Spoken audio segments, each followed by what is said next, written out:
What are we doing today? We're doing what we always do on this channel. We're studying radon mitigation systems. Hi, my name is Scott. I'm a radon mitigator in Virginia. I make videos for other radon mitigators, those looking to get in the business. Or if you're a homeowner, you can stay and hang out. Check out www.nrsp.org. That's National Radon Safety Board. Plug in your, I'm about to fall. Plug in your zip code and on that website, and you'll be able to pull up a list of certified radon professionals in your area. So let me show you what's going on. We're kind of in a pickle today with this one, folks. Surprise! It's my 14th video on split level homes. Not really my 14th, but I do a lot of them. I don't know why I'm picking on them so bad, but I've got a really good system for treating them, and well, let me show you what we're doing. And so this is where the radon system has to go, in this utility closet. Good news is all the utilities are in one area. Bad news, all the utilities are in one area, and we're treating this lowest living level, and we are treating that living level that starts right up there, like the kitchen and so forth is right there, right? And we did that, and we are going out to the fan. So you see the outside there. Now I'm going to come back on in here to our troubles. So I'm going to kind of riff on being kind to the other contractors.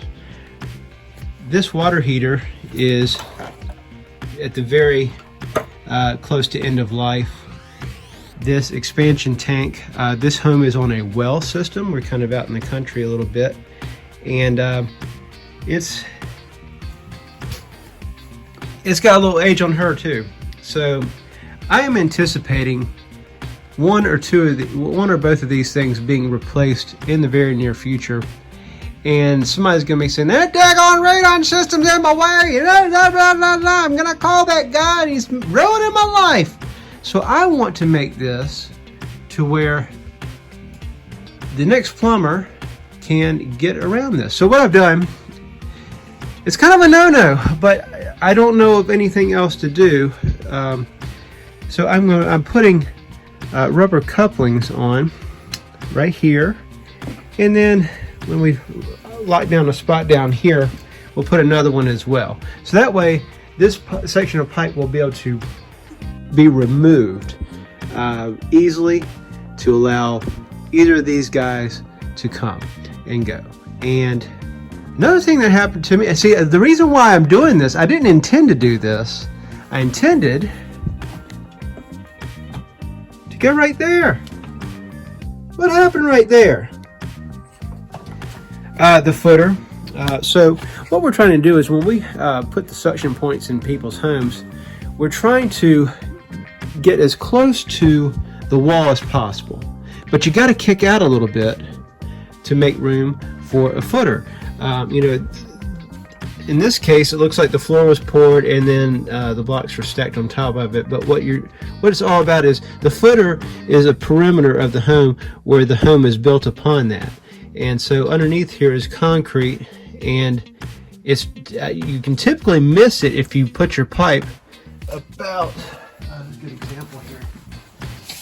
Okay, so I install my suction points like that all the time and get away with it. So this would have been a pretty sweet install. I mean, we're talking about like threading some needles.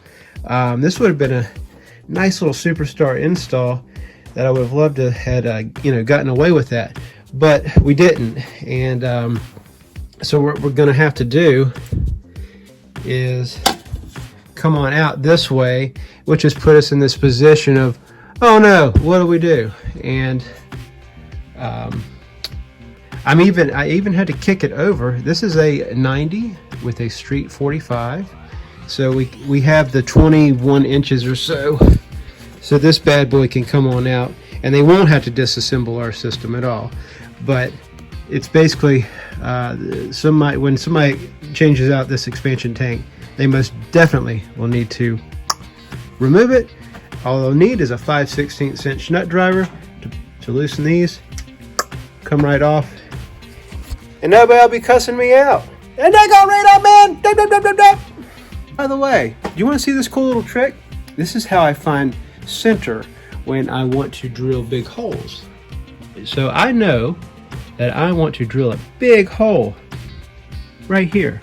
And so what I've done here, it's nothing super technical, just simply it's the appropriate sized 3-inch diameter piece of plywood, little hole, little electrical tape for some gription, and then that's where we put the plumb bob, and we'll make it happen from right there. That's just a little test hole to see if the concrete pad stopped after about 4 or 5 inches, which it did. Okay, let's get cracking.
And we're back.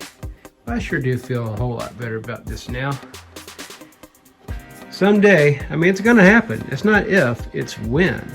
And we're gonna be able, well, not we, some plumber who gets this job will later just shut the fan off and go and pull this out. And we're pulling from the lowest living level here. We're pulling from the other level up there. That's the kitchen and stuff. Anyway, hey, I hope it helps you guys out there. This is unconventional stuff. I don't have to do this all the time, but that's why I made this channel. So if you found it of some help, why don't you consider smashing that like button and consider subscribing as well. Doesn't cost you a dime, means the world to me. Try to put some content out there, help the folks in Radon world. Thanks for watching. Bye.